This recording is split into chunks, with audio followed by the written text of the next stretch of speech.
Okay. Hello, how are you, everyone? Thank you for being with us today. Thank you for being part of the virtual summit with the theme Unleashed. My name is Wumi Akinlosotu, and I'm the founder of Blooming Ladies. Blooming Ladies is all about you blooming, thriving, flourishing, and being your best self in life, in business, just prospering and being successful. For me, I believe that many women are holding back, and holding back on their dreams, holding back on their careers, holding back on their businesses, holding back on themselves, not allowing themselves to go on and fulfill their passion and fulfill their dreams. And with me today, we're talking about how can a woman unleash? How can she stop holding back? How can she be set free from every limitation that she thinks she has from going after her dreams, her purpose, going after a career plan, and everything she's called to be. So today, to talk about that, it's a wonderful lady, a friend, a sister. Her name is Adedoyin Omotara.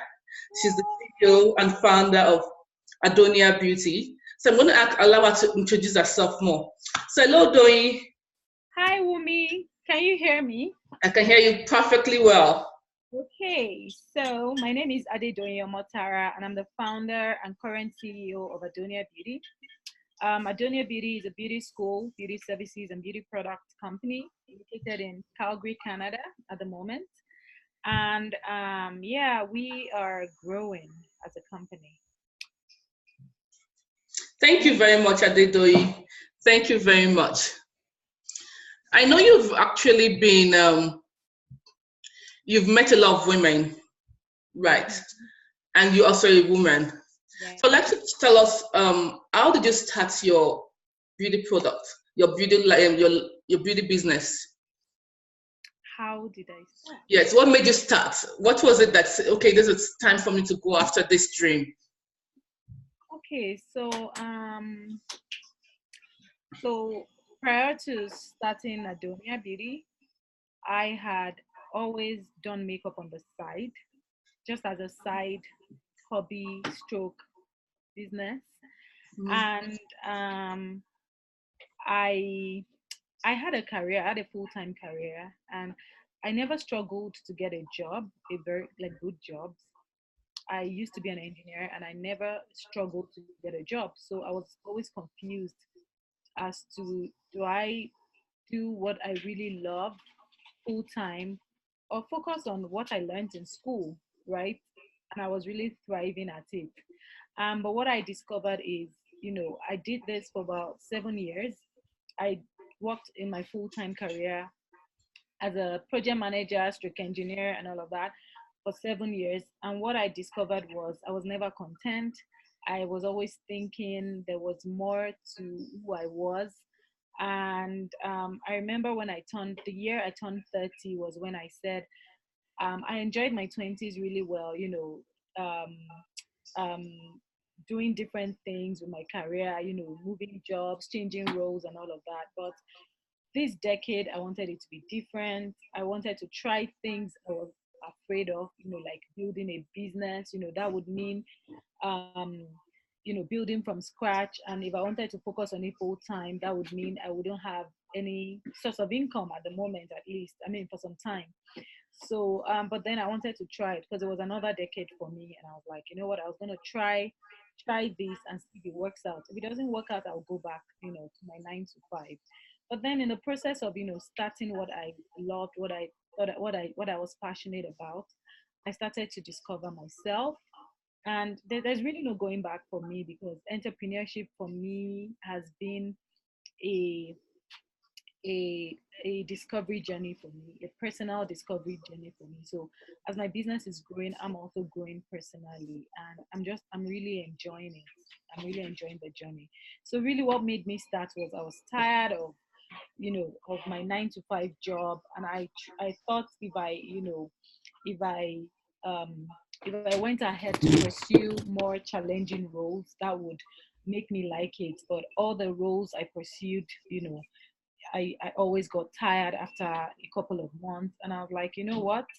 I am going to try the beauty industry. I've always been in it anyway, and I was going to try full time. And in trying it, I started discovering why I loved the beauty industry and who I was. And it's just been a journey of discovery, and I'm always happy to wake up every day to do something.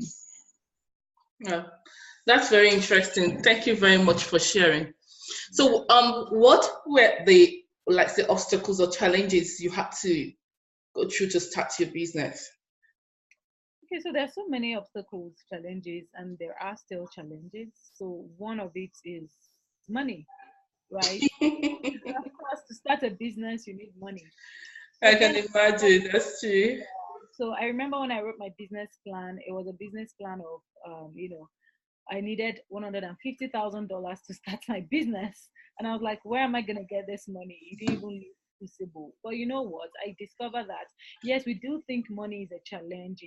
It's a challenge, and we probably cannot start a business without having, a particular amount of money. But I discovered that it's not really true. You may not be able to start on the scale you want to start at, but then it doesn't mean you cannot start. I believe if you tie I am into a heart-centered business, and I always encourage people to build their passion around the business, or to have to build their purpose around their business, making your business a platform to deliver your purpose. It can be in any way, but that's so I'm talking solely based on that, because there are other businesses that, people just strategize and they have the money and they're like, I'm gonna pump this money into it and it's gonna give me XXX results. And we've seen businesses run that way, which is fine. But I'm into heart-centered businesses that actually have hearts, that have that is creating an impact in the world. Um, you know, when you're creating an impact to the world through your business. So yeah, so I focused on that, and I just started with the little funds I had, and I started growing it gradually. So the major challenge I thought I had then was money. And even till now, I still need money to grow. But then I've stopped seeing it as a challenge. I've started seeing it as, um what's next, what's next for the business. Okay, we need to grow the business, and then somehow, things always work out, and I always know what other stage, to go with my business. So money was one. Then two was, actually, it was a mindset thing. When I was going to start, I remember I was telling my friends even before we moved to Canada. Canada was where I really started Adonia fully. In the UK, I was only doing it on the side. So I remember I was telling my friends I want to open a studio, where it will be a makeup school, and we'll sell makeup. I'll have my line of products. I will offer services. And all of a sudden, I got to Canada, and I was like, I checked makeup schools, and I was like, you know what? How can I even compete with these people? How can I, will people, nobody will even come to my school. Like so I had this mindset built within me, that, and I saw that all those courses were also accredited. I was like, who's going to accredit my course? What do I even know? Right. So I started doubting myself. And by the time I opened, a place for my studio, I didn't really capitalize on the school bit, of which that was where my strength lied. I am a teacher. I'm a born teacher. I've been teaching makeup, since. And I discovered that when I opened the store, it didn't really work quite well until we started introducing the teaching bit, and that was, so I'm like, what, this was my plan, but fear didn't let me execute that bit. But with time, I started working on my mindset, and I'm like, you know what? It's not that difficult. I sent in my papers to the accrediting um, council kind of in Alberta. I started teaching, and I discovered that the business started working. So I had the vision in my head, but I was scared. So fear for sure, and it was a huge mindset game. And I mean, to run a business, it's a lot of, you need to keep working on your mindset, because a lot of blocks that we put on ourselves, we discover that, we're the ones that are actually putting the blocks on ourselves. It's an abundant life, and we just need to tap into it. Mm. Yeah, so those are the two major things I would say were challenges, money, and fear. Of course, and everybody still. So I believe these are things that it wasn't just when I started the business, even till date, I still, those challenges still come up, right? I can imagine. Yeah, I know that. I know that feeling. I know. I like it when you said the fear mindset part of it, because it does not only apply to you in business. Yeah. It applies to every area of your life. If you're a career woman, if you're into non-profit, if you even as a stay-at-home mom, as in every time we face different kind of fear. And I think that is a major obstacle that a woman will face, that's keeping her tied, Absolutely. leashed, like tied to something, and she can't let herself go, because she feels, how can I do this? Like you were afraid. Who are crediting my costs? Who am I to teach? Now, who are you not to? Look at you, you're doing very well. But if you have allowed that fear to hold you back, imagine you'll be restricting yourself. Yeah. Just have a picture of, let's say, when you have to leash a dog, and the dog can't go far. And that's what we're doing to ourselves when we keep our fears and keep our wrong mindset and holding ourselves back, saying, no, I can't go, I can't do this because of this, because I'm not good enough, I don't have the right qualification, I don't look the path, or any other reasons at all. So in your discussion or your meeting with women, what are some things you found that women give as excuses why they are not going after their dreams or their passion, where they know what to do? Like you said, before you left UK, you had the idea of what you wanted to do, but you came, and when it starts time to start, some things were on your way. So Yeah. the women you've met with, you're like, what are some of the examples they tell you that this is the reason why they're not doing what they know they should be doing? Okay. I mean, I really love that I have created a space for women to feel free, vulnerable, and I meet with hundreds of women year in year out, and while doing a makeup session, a lot of times the conversations I have are usually geared to, what are you doing? What are your passions? What do you love to do? And just, during a makeup session, because it's usually relaxing for a lot of women, and a lot of them, end up voicing out a lot of things that are in the deepest part of their hearts. And it's so amazing. These women are not necessarily like um, 5 and 6, my 5 and 6, if you get what I mean. But then I discovered that a lot of my clients open up to me, which I really appreciate, and we end up being, good friends. Um, yeah. So from my conversations with women, I discover that a lot of people are scared.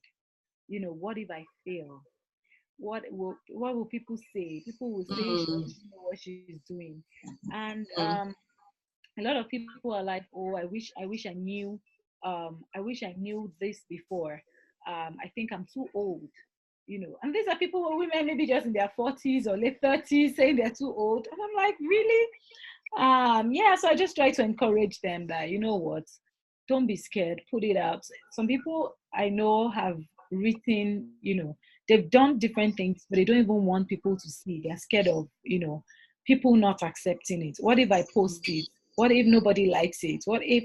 So I'm like, you know what, I think a lot of times you're trying to build a brand about around what people um what people are wanting, if you get what I mean. I know that's what people say traditionally, but I believe that your brand should be about you, should be about who you are. If your values speak through your brand, and your everything about you, who you are, and what you really want to give to the world come out through your brand, you're going to attract your own tribe. So that's mostly what I tell people, that put it out there. You don't need to have likes, just be consistent, and your own people will find you, mm, right? So especially, there is no better time um, in the world, than now to create anything you want. Because even if you're not paying for adverts or for, the all social media is free, and there's so many people that have built amazing businesses, amazing personal brands, mm, social media, just by constantly putting out content that is true to them, that is genuine to them, right? So I always tell people, the hardest part is starting. Yes, I do know that when you start, there are a lot of challenges and then a lot of people quit back, but at least start and fail. Just start. At least when you fail, I always tell people failure is feedback. It's not, you're not failing, just getting feedback. So a lot of people that have actually seen that they started something and it probably didn't work out the way they wanted and they quit, um, they come back stronger, at least knowing that they now know what they didn't know. So you need to have this mindset of, even if I fail, so what? And that's really, the mindset I started Adonia with. Adonia would have been okay just doing it at home, selling $1,000 a month and whatever. But that wasn't my vision for the brand. My vision for the brand was to have a sustainable business. I did have a good career and I wanted to be able to pay myself sufficiently through my business. I wanted a business that would employ people and empower people, and it was so scary start, kicking off and moving into a rented retail apartments. I mean, retail, commercial store. But then you know what? If you don't go past your fears and move on to the next level, you're not going to grow. It was until I got to a retail apartment, a retail store, retail space that I discovered, you know what?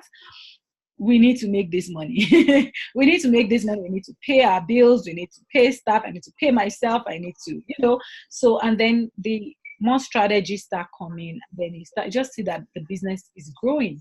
The business just starts to grow. So I think we need to move past our fears.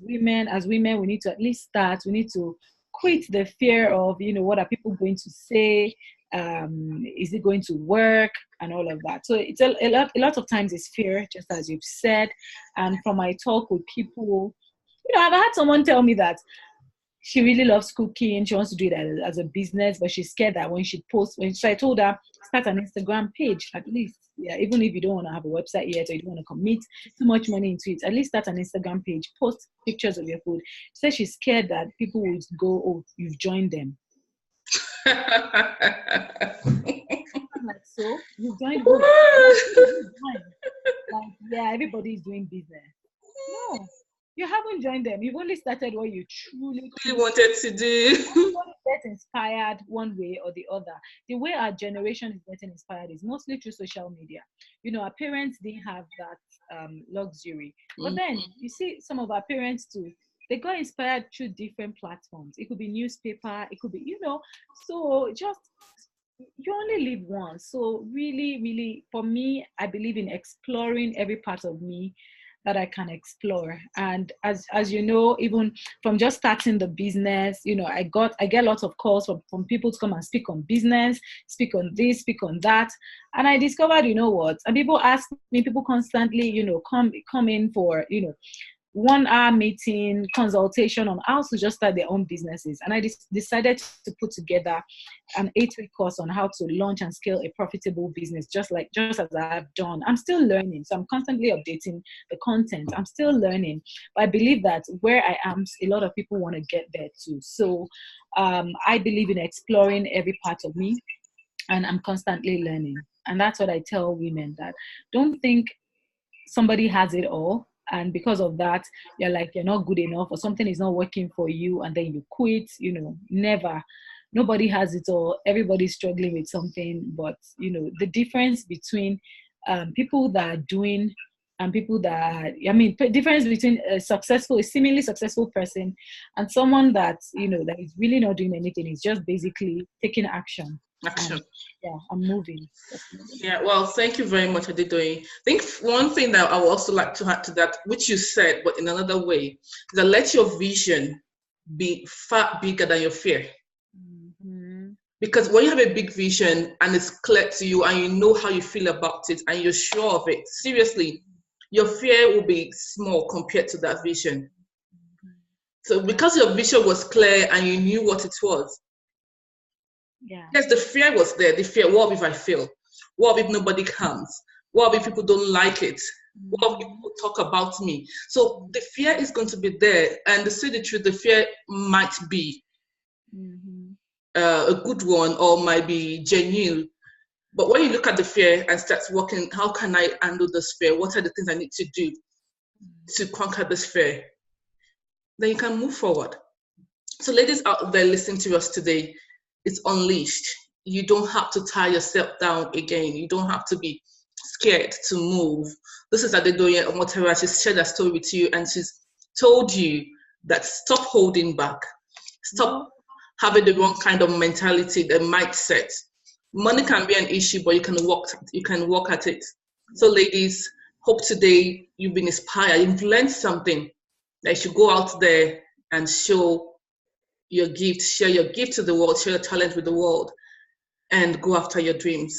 Thank you very much for being with us today. So watch out for tomorrow for another, for the other people I'll be interviewing on this virtual show, Unleashed. Thank you very much. Okay. Bye. Bye.